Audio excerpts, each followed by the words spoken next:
For over 30 years, the team at Hope Store New Beginning Center, along with our clients and community partners, have been building lives without violence in Dallas and Collin counties. If you're in immediate physical danger, please call 911. If you need shelter or would like to talk to someone about receiving our other free services, please call our 24-hour hotline at 972-276-0057 in English or Spanish. At Hope Store New Beginning Center, we offer free trauma-informed services for those affected by domestic abuse, battering intervention and prevention services for those who have abused their partners in the past, and free community education services for any community group or organization. Domestic abuse is a human rights issue that affects a third of all Texans. We empower victims, perpetrators, and community members to live in safety and foster healthy relationships. Please call our 24-hour hotline for help or visit hdmbc.org to learn more about our services. And don't forget to follow us on social media. Hope Store New Beginning Center, building lives without violence. Okay, so hi everybody, my name is Ryan Thomas. I'm the Community Education Program Manager at Hope Store New Beginning Center. You can see there, my job is to go out into the community and educate people on abuse. However, we've had to adapt to the ever-changing situation with the coronavirus. So now we've kind of switched to this online format, and I thank you all for joining me today. I'll also share some information later about other upcoming webinars that you might want to check out. So Hope Store New Beginning Center, really, I see our goal, our mission is to empower community members to live in safety and have healthy relationships. And we go about that a couple different ways at Hope Store New Beginning Center. As you can see there, we have intervention services and also prevention services for those affected by family violence, domestic abuse, sometimes called intimate partner violence. Today, we're specifically going to talk about childhood domestic abuse. In other words, the effects of witnessing abuse on children when they grow up in abusive homes. And so this is one of our education programs that's designed to help you guys get some tools, some tips, and some skills that we can use to respond effectively to abuse. So as far as our education department here, right, instead of wagging my finger at people, especially the young people, and telling them, don't do this, don't do that, I think it's important that we promote healthy relationship skills and empower them to understand abuse so they can recognize it and then respond to it effectively if it does happen, or ideally prevent it from happening in the first place by recognizing red flags. So our goal is safety and healthy relationships. We have our victim services, we have our services for offenders, our BIT program, and then we have our community education. Hopefully the three pillars that are going to help raise us up as a community and change the culture to promote healthy relationships and eradicate abuse. For today, you guys go ahead and ask questions at any time. I'm going to try to be doing the chat and monitoring the participants, and welcome to everyone on Facebook as well. Raise your hand, chat. There will be a little 5-question poll at the end. I'd ask you to give me some feedback on. It's important for me to know how to make my presentations better, and also information for our grantors to keep us accountable. Lastly, if anyone needs any CEUs, please put your name and email address in the chat, and then send it to all panelists, and so it'll be anonymous there. And I will send you a link to fill out a survey, and you will get your CEU certificate after that magically. So I'm going to try my best to stay on point today, and really try to focus on ways that we can help children who we either suspect or know are growing up in an abusive home. So today we'll talk a little bit about some statistics and with the prevalence of childhood domestic abuse, also child abuse, and there's a correlation and an intersection between all of these. We'll talk a little bit about how domestic abuse works, and then the impact that has on the children who grew up in these homes. We'll also touch on some risk factors for childhood domestic abuse and some protective factors as well.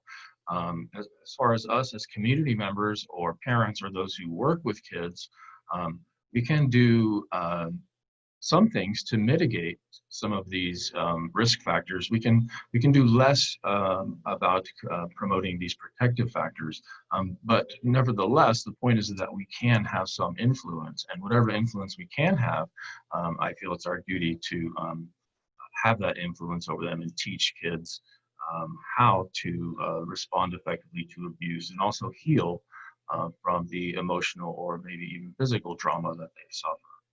Um, and then maybe in that will be in order afterward. I'll leave that up to you and your supervisor to decide. Lastly, you can check out our website for our upcoming webinars. And if you do want to get on that mailing list, put your email address in the chat box. You can also order a customized presentation for just your community group, organization, business, church, etc. Hit us up and request a presentation.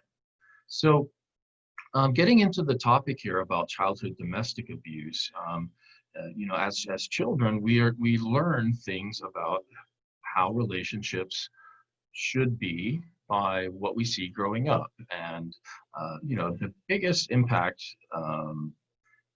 on our socialization is oftentimes the people that are closest to us, would be our family, but this could also include peer groups, people at school, um, faith community, or workplace. But because abuse is a learned behavior, it's particularly important that we kind of understand how people learn uh, that abuse is okay, or to utilize abuse as a way of gaining and maintaining power and control over another individual. So from early on, we know that, men are taught there are certain aspects of being a real man and certain expectations for women. But many times these are not true, and they perpetuate abuse and they perpetuate inequality. And so I always ask the young ladies to remember back when they were in first grade on the playground, and maybe there's a boy not too far away throwing a pebble at them or teasing them or maybe pulling on their hair. And I ask, what did that mean when a boy did that? And most people in the audience always say that, well, that means that he likes you, right? And where did we get that information from, that when you're being mistreated, it's a sign of affection? When you're being mistreated, that you might even be a little grateful for it because, oh, they're giving you attention. And so what this can morph into is things where acts of abuse can be or are attempted to be justified or excused by the abuser as signs of affection or just being protective. So from a young age, women are often taught to accept abuse and recognize that when you're being mistreated, it's actually a good thing, which of course we know is a lie. Young boys are often taught that they should keep a stiff upper lip and not cry, and don't cry like a girl. And being compared to a girl is an insult. And there are certain emotions that real men just don't show, with the exception of maybe anger or aggression, because we are entitled to those emotions, whereas females are not. So society says. So how's a real man supposed to act? We kind of addressed that. I like the image of the father sitting in the chair, maybe smoking a pipe with reading the newspaper, and his 8-year-old son walks into the room crying. And the typical macho toxic masculinity response that the dad has is, "What are you crying about? Wipe your tears. Stop acting like a girl. Man up." But if his 8-year-old daughter were to walk in the room crying, probably there would be a very different response. "What's wrong, honey? Come talk to daddy." And so us as community members, parents, and people who work with teens are working against this inertia of these rigid gender stereotypes, which has been found to be one of the key aspects that are correlated with being abusive. Right? So the more rigidly we adhere to or believe in these gender stereotypes, the more likely we are to have abusive relationships or exhibit abuse. the more likely we are to value the genders, all genders, including non-binary genders, equally, the more likely we are to have healthy relations. All behavior is learned behavior. And so all of the things that they're doing because they've been taught to. And there's also this pervasive idea, it seems, just as the same one that young girls were taught when they were little, that if a boy teases you, it means it likes you. Young boys are taught this mantra throughout our whole lives that boys don't hit girls, real men don't hit women. And you can see that because they've heard it their whole life, they have internalized this and they believe it to be true.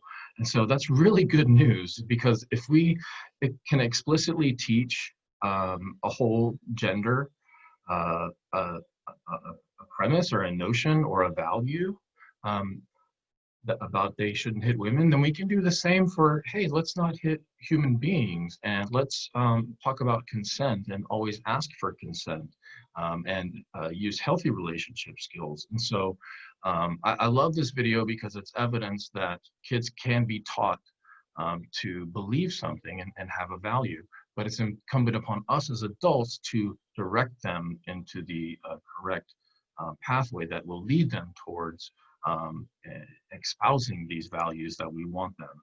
So I always often ask, what were people's reactions to this video? And, there are some good things about it. This kind of makes you feel good because none of the boys slapped her. But there's inevitably some people who found some parts of the video disturbing. But, we saw that they all touched her without her consent.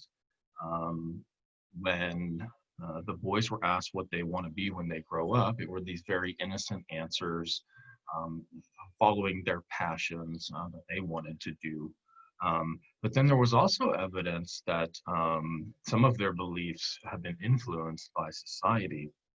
When the boys were asked what did they like about her, most, if not all, the answers were about her appearance, her shoes, her hair. I think one kid said her hands, just her hair, I swear. One kid said everything. One kid's response was, I'd like to be your boyfriend, and you're a very pretty girl.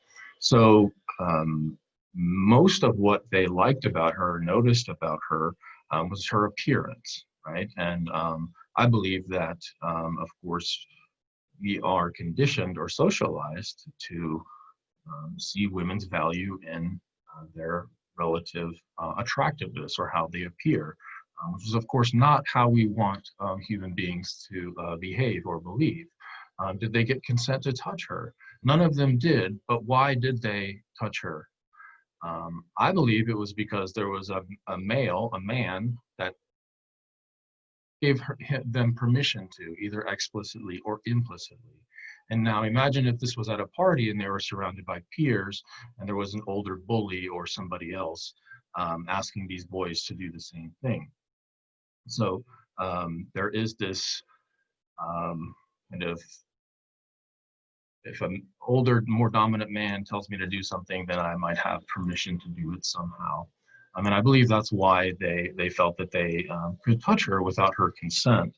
But when asked why they wouldn't slap her, most of the reasons were also because she's a girl or because she was pretty, even one of them said, which begs the question that, well, what if she was not a girl? What if she was non-binary? What if she was a male? What if she was a trans? What if she wasn't attractive? And so, of course, if we just switch our message to human beings shouldn't hurt and don't hurt human beings, regardless of gender or gender identity, then then that's more of us stepping towards the right path. So why do they say real men don't hurt girls? It's because they've been explicitly taught that their whole life. So we need to explicitly teach them how to avoid being abusive and how to use healthy relationship skills. This 911 call is actually a few minutes longer. This has been edited. It's also been on YouTube for years. And this young girl, Lisa, who made this call, she's now a young woman in her 20s. But let's talk a little bit about what the video shows us about abuse. Why did Lisa say that she was calling 911? She said, Mommy and Daddy are having a fight.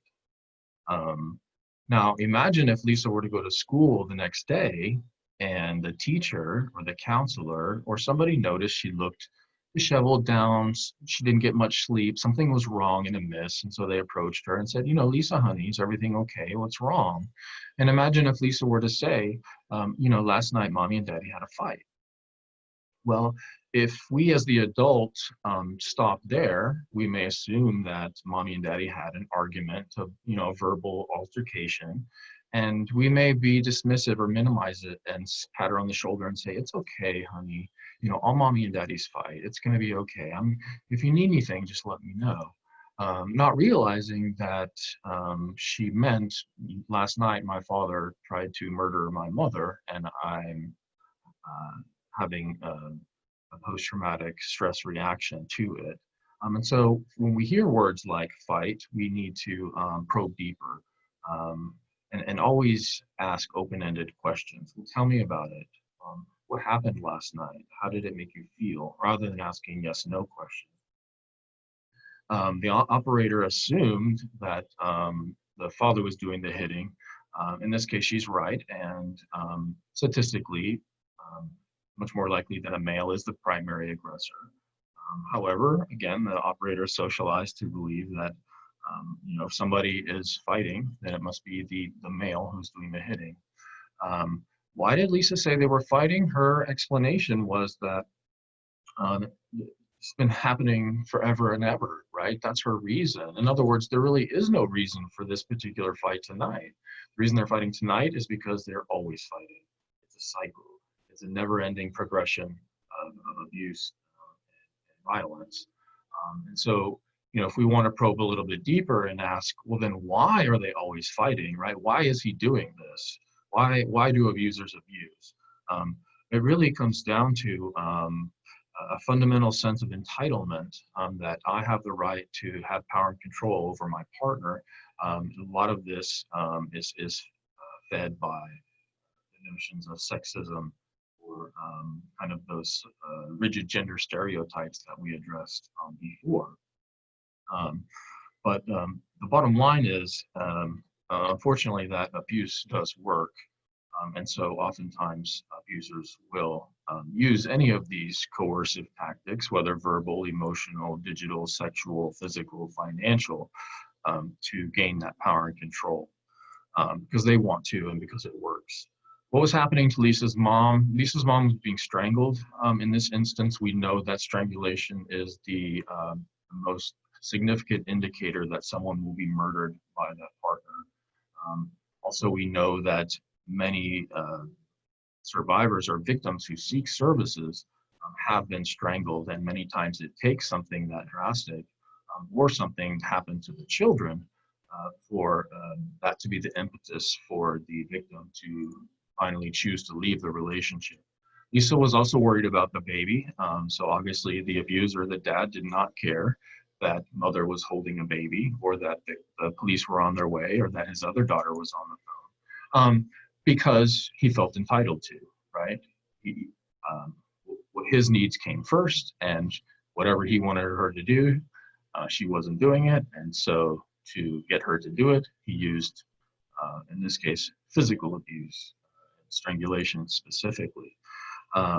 What's more likely to happen to young girls who grow up seeing their dad abuse their mom? They're more likely to become victims themselves in a future relationship.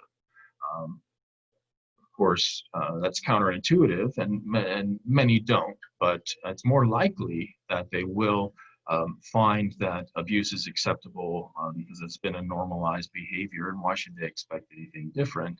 And so this is that learned aspect of abuse, and this is how the cycle repeats generation after generation, and that's where you and I come in as the prevention and the education, trying to get to these kids when they are young and try to prevent them from becoming future abusers and needing BIP classes, prevent them from becoming future victims and then needing victim services.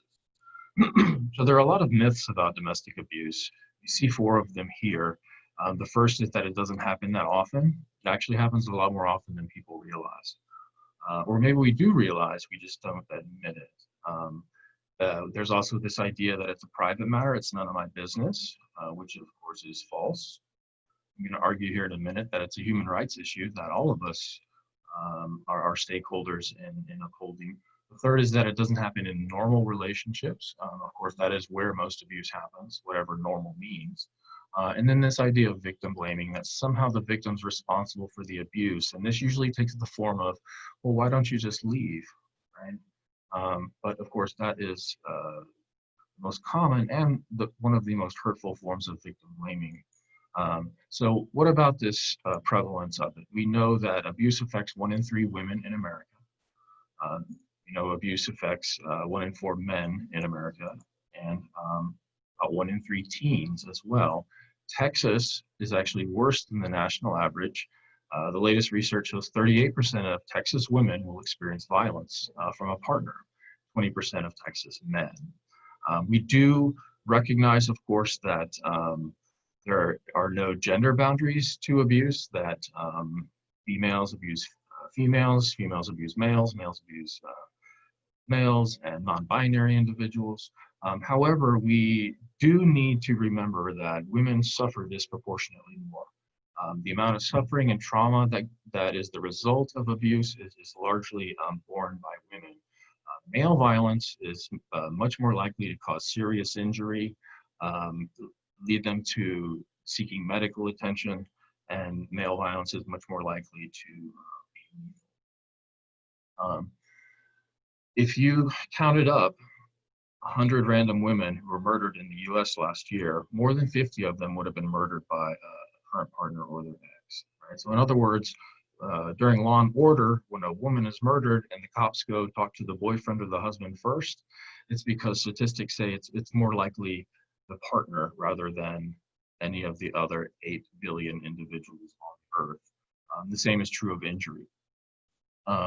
Like I said, too, teens have about the same prevalence rate, which is not surprising if abuse is a learned behavior.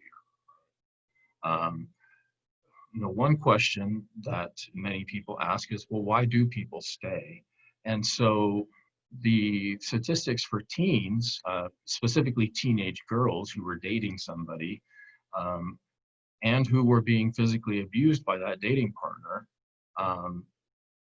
how many continue to date that abuser? What does the statistics say is the breakup rate? 80% of teenage girls will not break up with the person who physically abuses them. And this is about what we see with adults as well. We also see it takes about 7 to 10 times of a victim leaving the relationship and then going back to their abuser and leaving before they finally are able to leave for good. Oftentimes, they need the help of an agency like ours, who has specific skills in helping victims of abuse and safety planning. So the second myth is this idea that it's none of our business. It's not my place to say anything, or he seems like an okay guy to me, or if it was really that bad, wouldn't she leave? But domestic abuse is a human rights issue. I often ask teens, what did you learn in history class that sounds something like this? I feel that I'm entitled to have power and control over you because I'm worth more as a human being. And so that gives me the right to control your life and tell you what to do, and use fear and threats and violence to accomplish that.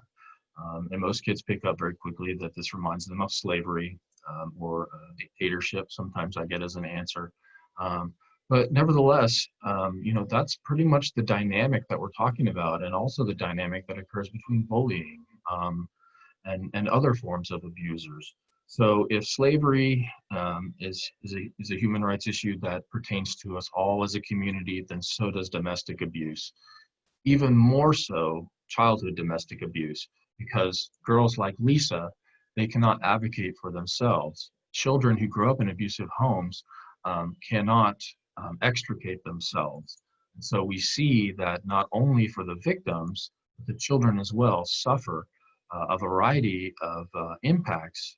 These are impacts or effects that have been correlated with victims of domestic abuse, so the direct victim themselves. And as you can see there, it runs the gamut from emotional trauma, physical trauma, life risk, self-harm. Also, it's correlated with joblessness and homelessness, um, financial insecurity, and even substance abuse.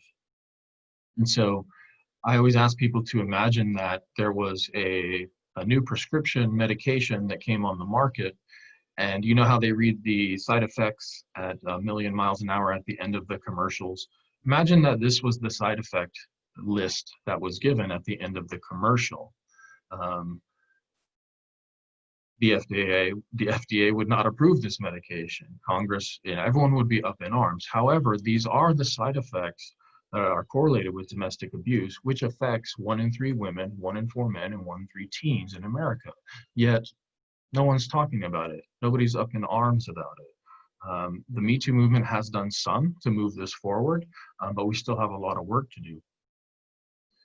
So for a kid, child, I'm just going to say kid if that's okay, that impact lasts a lifetime as well. And as you can see there, all of the effects that are correlated with witnessing abuse. And they're almost exactly the same for both the victim and the children who are witnessing the abuse against the victim. So we know that kids who witness abuse in their homes, right, their feelings are so magnified, and there's such a strong impact on their neural network at such a young age where they feel powerless. I mean, you could hear the powerlessness in Lisa's voice on that phone call, right? Screaming. She was confused, why is daddy doing this? Is it something I did? Sometimes they're angry at the victim because why do you keep me in this dangerous situation? They may feel guilty and feel that it's something that they did, or they may be blamed for the abuse themselves. Of course, they're scared. And of course, many times they're lonely. And just giving this a name can help kids tremendously. Also, for kids to know that they are not the only ones who are experiencing this can be a very powerful intervention.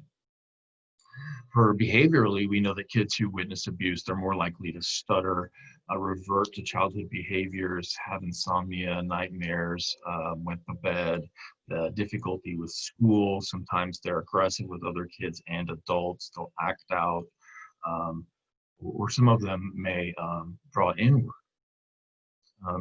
Long term, we know that kids who grow up witnessing abuse in their homes, they're more likely to have these negative life outcomes. They're more likely to drop out of school, pregnant, engage in risky sexual behaviors, abuse drugs and alcohol, commit violent crimes, and then of course repeat that cycle in their own relationships, and then pass that on to their children if nothing's done. We know that domestic abuse does not discriminate, regardless of how much money you make, the color of your skin, how old you are, whatever you do for your job, etc. It happens to all people. It can happen to all populations and demographics. Lastly, with this idea of victim blaming is something that really needs to be addressed, particularly if there is a childhood domestic abuse situation. Sometimes, if there's an abuser and a victim and a child in a home, and a CPS case is brought, many times the state or the system will look at both parents as perpetrators because their behavior has endangered the child. But we always have to remember and support that victim, and that in reality there are victims, mother and the child here. And so it's never the victim's fault. Sometimes it's the safest thing for them to do is to stay home, counterintuitively. We also know that abuse is not about losing one's temper or having an anger management problem. And this is proven day after day when abusers don't beat up people who make them mad, like their boss or a police officer or a bad driver or anyone. They are very capable of controlling their anger, and they do so all the time. Therefore, it is a choice they're making when they're abusing their partner. So why do they stay? Why would somebody stay? We need to avoid asking this question. We need to avoid asking, dang, what did you say that made him so mad?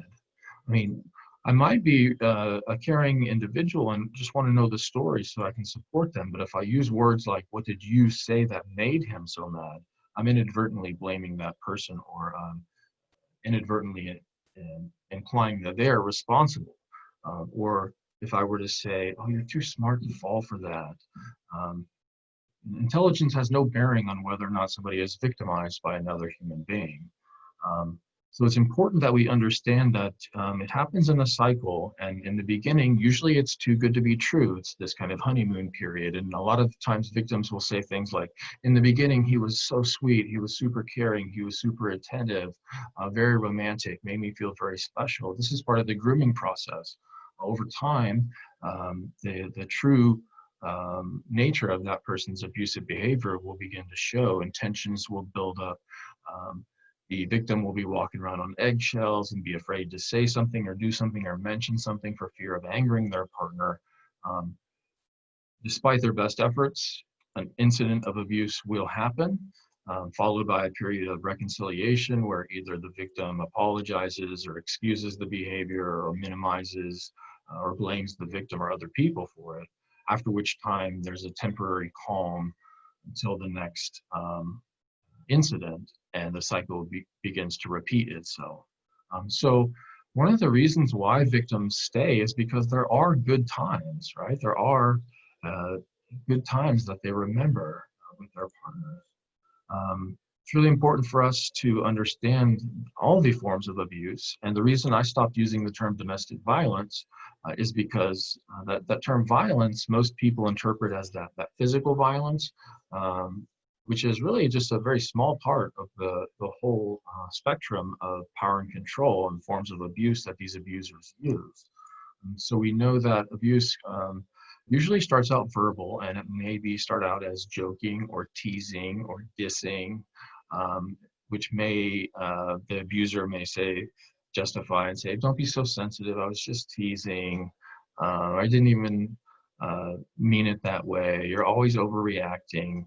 Um, they can be abused emotionally just by giving them the cold shoulder, treating them like dirt, making them feel stupid, ugly, worthless, and lazy, breaking family heirlooms, kicking the dog, driving recklessly to scare them, digital abuse, monitoring their communications, installing spyware, GPS trackers, um, financial abuse, such as not allowing them to have the bank account, taking their paycheck, taking out credit cards in their identity, making them account for every purchase made and be made to show a receipt.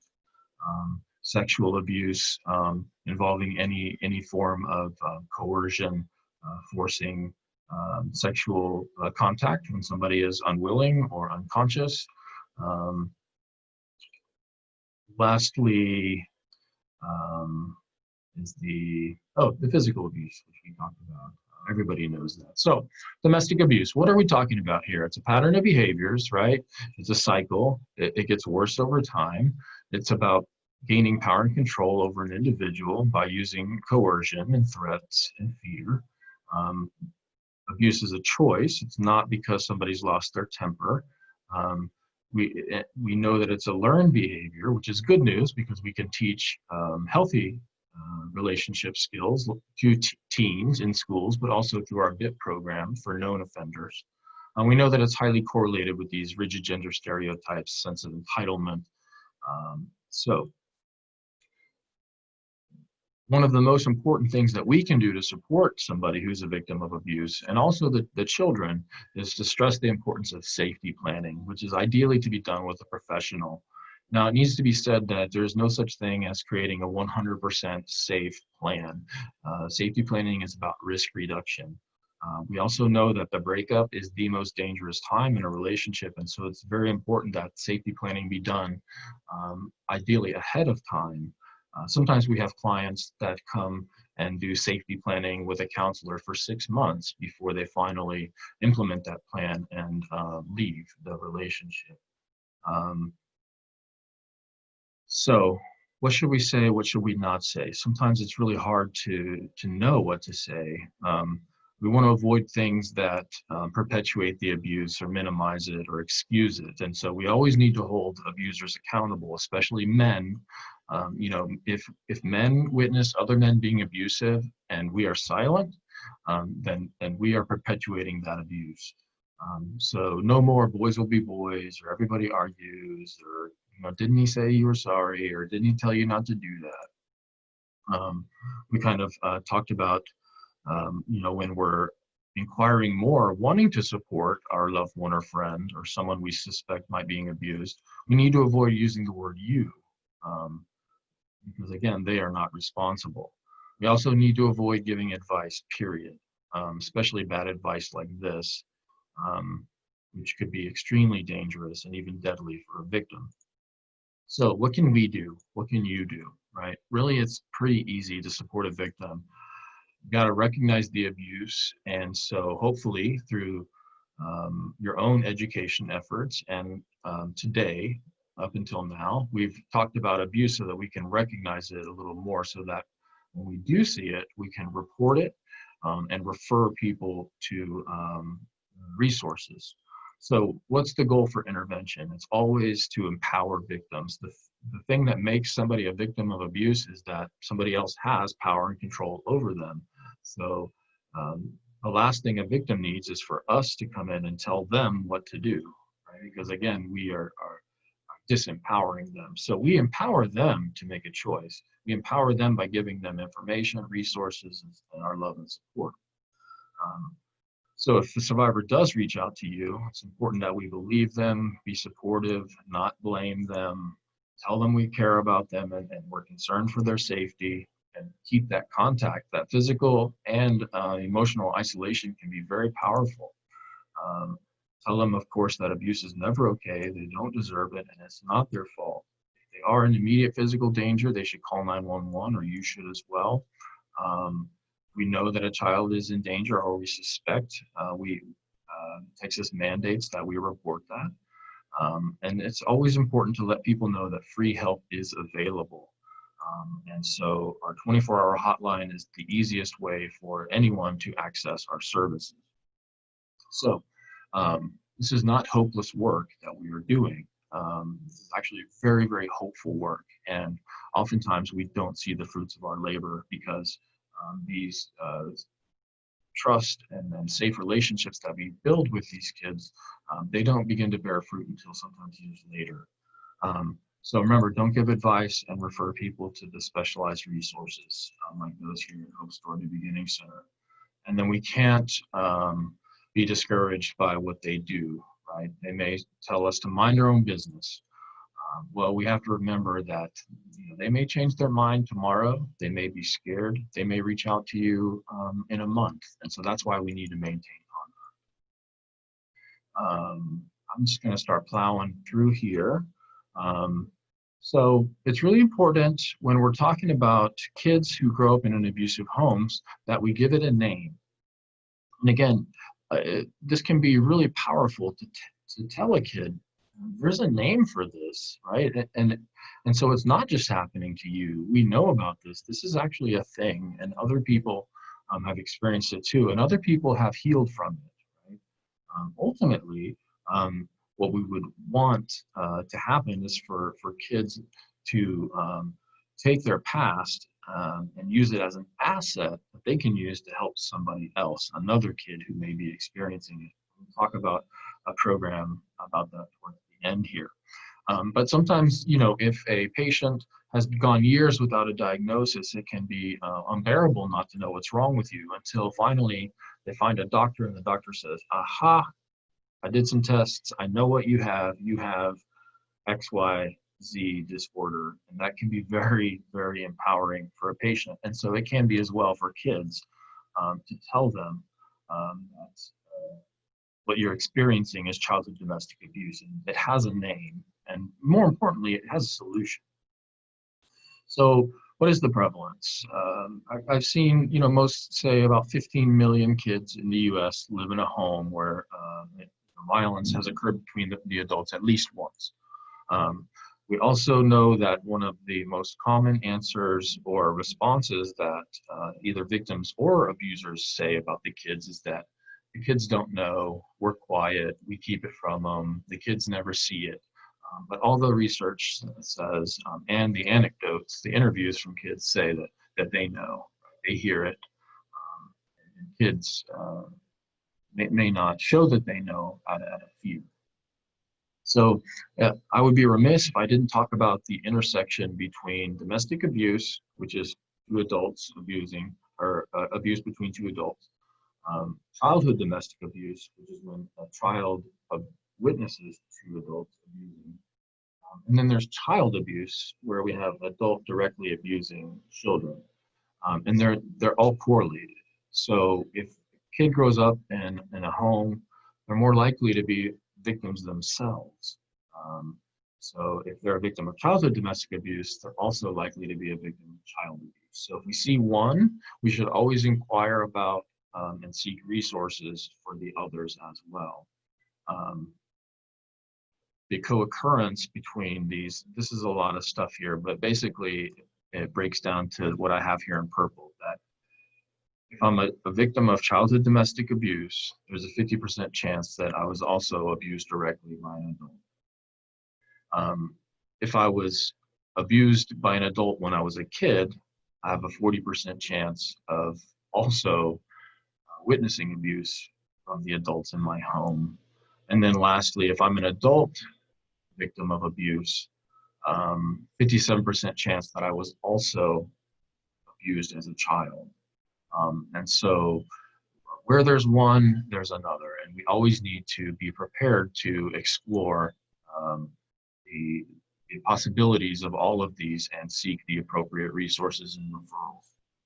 So what factors expose kids to a larger risk of being exposed to domestic violence?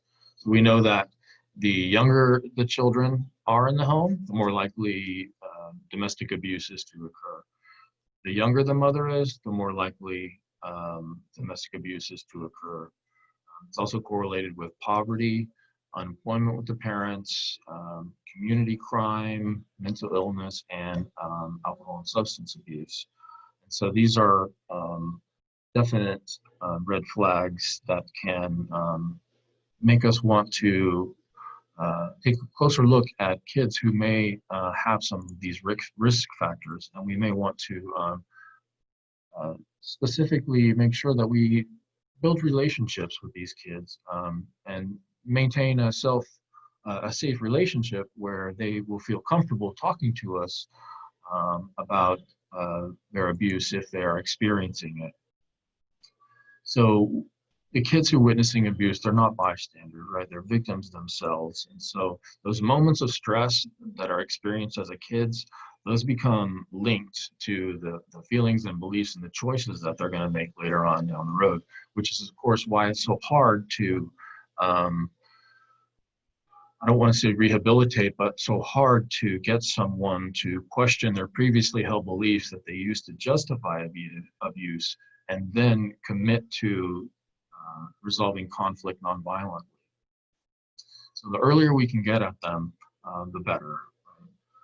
So what can we do, you and me, for these kids, as we can also create moments of acceptance and calm that can be forever linked together with their feelings, beliefs, and choices, and later on in the relationships down the road.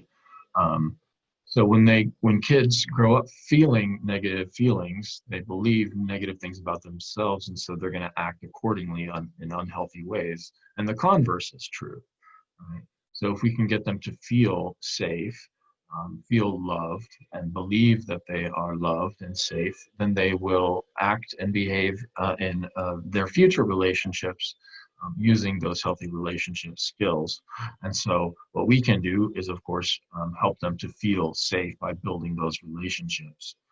How do kids react? We talked a little bit about it before. I'm just going to throw a whole bunch of bullet points at you, but the point is that there are so many negative impacts on children that it's almost mind-boggling And we forget that just one of these little bullets on a slide um, could be the worst thing ever happening to a human being at this time somewhere, right? And so all of these, the gravity of these just cannot be understated. Emotions also run the gamut of negative and trauma. Their beliefs about themselves and how they view the world can be affected, as well as somatically and physiologically. There can be cognitive problems and learning delays, diagnosis of ADD, ADHD, and also low achievement in school. Are affected socially, where they may act out, withdraw, or be aggressive with other kids and adults, be isolated. And so it's important to know that many times the kids are suffering in silence, and all of that stuff is happening. And so there's a video I'm not going to show you, but I'll refer you to, where they actually interviewed dozens of kids who grew up in abusive homes, victims of childhood domestic abuse. And it actually, in their words, they explain why they didn't tell anyone about it. Here I've kind of summarized them, but you can see fear is probably the largest one. Right? Even though dad may be abusing mom, and they hate dad, they may keep it a secret because they know dad's the only one making money to put food on the table. And so they don't want dad to get in trouble. They don't want dad to go to jail, because then they won't have a place to stay and they won't have anything to eat. We also know that they're scared that if CPS gets involved, they may be taken away and put into the foster system. They may actually hold their parent in contempt for the abuse that they are perpetrating, but they do also love them at the same time, and they don't want to see a loved parent get in trouble. And so there are a variety of reasons why kids keep it a secret. But the more we can understand these reasons, the better we will at being able to recognize the red flags when they do exhibit them. So I like this quote, that resilience doesn't come from some special rare magical unicorn experiences, but resilience comes from these everyday interactions that we have with kids in our families and in our communities and our relationships. So what do children need, right? And as we go through these, let's think, well, can I provide this, right? A safe and secure home environment. Well, I could provide that for my kids. Not necessarily for somebody else's. Loving and attentive adults. We all can be loving and attentive to kids that we work with, whether or not they're our own, to know they are not alone. It's super easy to make a kid feel that they are not alone, and that's by telling them explicitly, you're not alone, and showing up and suiting up and being there for them. Asking them about their day in the morning, to know that violence is not their fault. Well, we can do that quite easily, and actually this is what the research says, that we must tell them explicitly, it is not your fault. You are not alone. This has happened to other people. We can also, if we work at a school or some sort of agency, create a structure or a sense of routine and normalcy that is going to be the opposite of what they're experiencing at home, where there is no structure and there is no routine or no normalcy. If we can create that for them in whatever environment we have with them, then that is creating resilience in them. Of course, part of my job as going into schools as an educator is to teach them nonviolent ways of resolving conflicts and explaining why domestic abuse is wrong.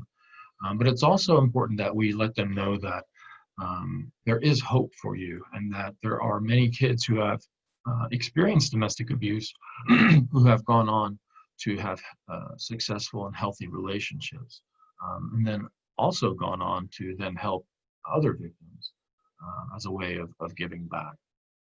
And when it's support services, that's where we can report and refer. Protective factors and resilience correlation, there's not much that we can do over their individual characteristics. except for maybe this last one, a strong commitment to school, we can possibly push them towards becoming more committed to school by making school a safer environment for them and a judgment-free zone. Um, Community characteristics, so we can always interact with kids in a caring way, and not wag our finger at them or look down on them, or always being disapproving. Um, Things you can do to help a kid yourself. I know we're about 1 hour right now. So help them name it, right? If you have identified kids, and actually all the evidence says that this should also be done to everybody, to a whole school, to a whole class, and not just pick out the individuals that we think or know are victims of domestic abuse. It's best done with everyone together. We're saying this term, childhood domestic violence, childhood domestic abuse, that can make a huge difference. Research says that only 15% of the kids know that's a thing. Foster resilience. This is the program from UNICEF. It's called Change a Life. It's super cool. It's evidence-based. It's free. You can check it out if you work with kids or if you're a parent. You can implement it in some of your after-school sessions or any way that you interact with kids. So what can we do? Build a relationship, and it's got to be natural. And so we want to just talk to them about what's going on with them. What are they interested in? Be humble enough to know that they have stuff to teach us too. Respect them as people. What we want to avoid is being hyper vigilant and are you okay? And trying to support them where they don't need it, or forcing them to talk about their experience can be very traumatizing. So this is a thank you note that I got from a high school student at Lake Highlands. And at the bottom there, she said two things. One thing she really liked about the this is the Safe Dates program I did with her, school, 10 weeks in a row. We go in and do the Safe Dates program, which is evidence-based. But she said, I really like the Healthy Relationship program and how you were honest with us, but still treated us like you were our friend, right? And, none of these kids looked like they were happy to be there. And I thought that they all wanted me to die. But I got a stack of thank you notes from these kids, all of them saying things like this. I mean, when have you heard like a high school kid say they were excited to learn something, right? She was excited to learn what a healthy relationship should look like. So they're dying for these positive role models, for us to tell them explicitly, this is what it looks like. But I think that the way I was able to get through to her with that is because I was honest with her and I did treat her friendly, right? Not necessarily as a friend, but treated her friendly, like a human being. And so it's important that we talk to kids. I know kids don't really talk anymore, they text, but interacting with them, if we suspect abuse, we don't want to ask them about it directly. But what we can do is talk about how they're feeling, right? Which could maybe then lead to them disclosing some more details. Another thing we can do is talk about shared experiences, or maybe some movie where a character is experiencing the same thing that our childhood victim is. And if we're talking about the movie in that way, it gives kids an out, a way to talk about it in a way that's, that not associated with them themselves. It's also important for us to listen to kids. They not only are they hilarious and super clever, but some of them are pretty darn inspiring. And I have a lot of hope for this future generation. What we don't want to do is try to fix it or explain it to them. We don't want to take away their power and control. We want to empower them by helping them to share their story without us kind of putting our filter on it, or forcing them to say something maybe that they don't believe, right? And then saying things like, that must have been scary. I'm sorry this is happening to you. This will not last forever. There is hope. So we want to avoid telling them what to do. We want to give them choices, and that might be in the classroom. Do you want to sit in a chair today, or you want to sit on the floor? Do you want to, sit in the bean bag? Do you want to use the red pen or the green pen? It doesn't really matter as long as we can give them some empowerment where they can make a choice, where maybe in their home life they don't have any opportunity to make a choice, or be empowered in any way. And so, of course, because abuse is a learned behavior, healthy relationship skills are learned behaviors, and so we must model those, even with other adults. It's also, I'm a recovering middle school teacher. I taught middle school for 10 years, and it's also really important that we not label the kids or talk about, oh gosh, you're gonna get Johnny next year. Johnny's the worst ever. You're gonna hate him. Da da da da da. Um, Kids can pick up on that, and we need to model the behavior that we want them to be exhibiting. Mandatory reporting in Texas. Anyone who suspects abuse or neglect of a minor, of a disabled person, or an elderly person by law has to report it, and that's pretty easily done just on the web. Just type in CPS report. You can file a report or call there. And then lastly, inspiring hope and letting these kids know that their life does not have to be defined by this. In fact, like I said, they can turn it into an asset that they can use to help somebody else who may be going through it. And explicitly telling them things that you're not responsible. I'm sorry. This doesn't define you. Even though we may think, duh, they know this. It doesn't need to be said. We need to say it, and we need to say it explicitly. We also talked a little bit in the beginning about we always have to remember that there's an abuser and a victim, and we need to support the parent who is the victim, and not undermine them or break confidentiality, but also find ways to empower them and connect that parent with the appropriate resources. Questions? All right, we're getting towards the end here. I highly recommend you guys check out this little video clip, Family Secrets When Violence Hits Home. It's interviews with kids who grew up in abusive homes, and it's amazing. There's also a discussion guide that comes with it that can kind of lead you through how to do this with a group of kids.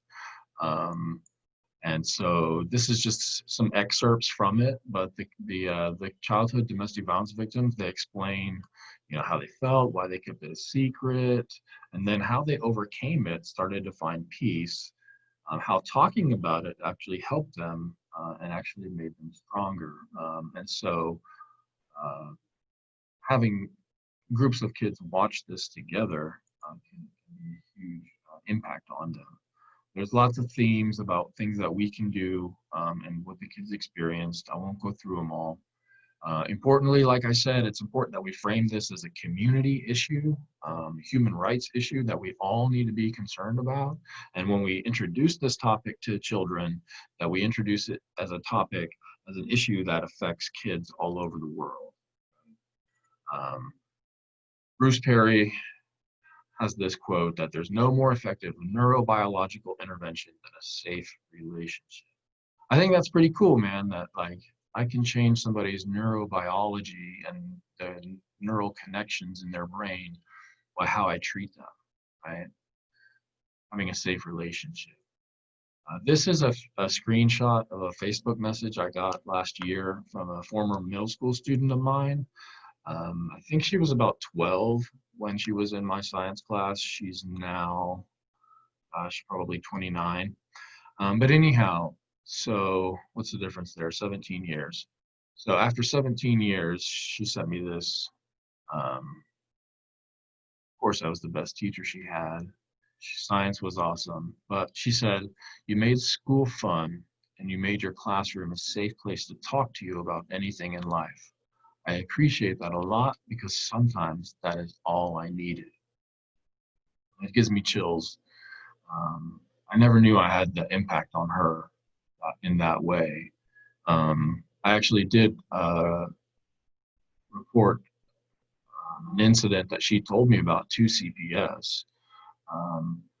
But, I joke that all those hours I spent making tests and reviews and study guides and grading and PowerPoints and warm-ups, and the only thing she remembered is that she felt safe, That's pretty cool, and that's all right with me. But it just goes to show that we can have a huge impact on a kid and not even know it. There's another thank you note from a student. One thing I liked about the Healthy Relationship Program is that you taught us what we should look for in a partner. You showed us what a healthy relationship should look like. So again, always important that we don't always wag our finger and tell them don't. We need to tell them explicitly what to do, and they're craving this information and knowledge.